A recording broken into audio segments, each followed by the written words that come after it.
Hi, today is March 30th, 2025, and here are my poems for the day. The first one is poem number 491 for the year, Embedded. I was on the subway on Thursday looking at a picture of Pluto by NASA's New Horizons spacecraft on my phone. I was so mesmerized that I almost missed my stop. The 33rd Street station looked incredibly drab and ordinary after having just looked at what I had been looking at.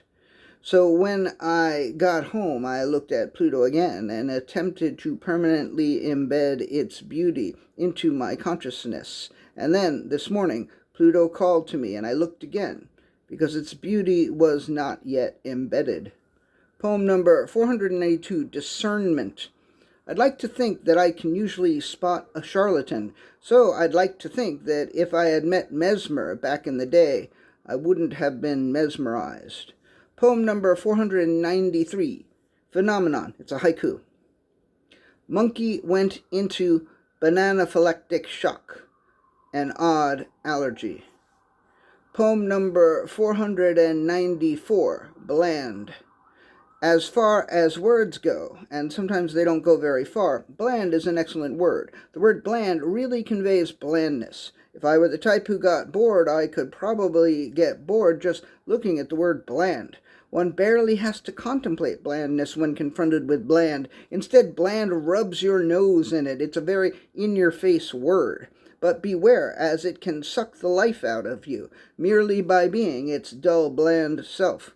In fact, I had better wrap this one up quick, as I have 3 more to write, and I may not have any energy to write them if I don't turn away from bland right now.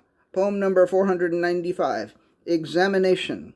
Socrates said an unexamined life is not worth living. So I laid my life out on a table and examined that shit.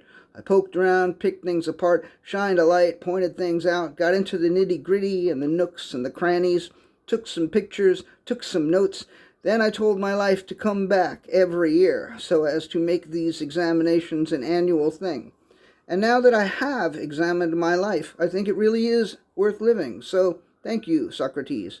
Poem number 496, Experiencing.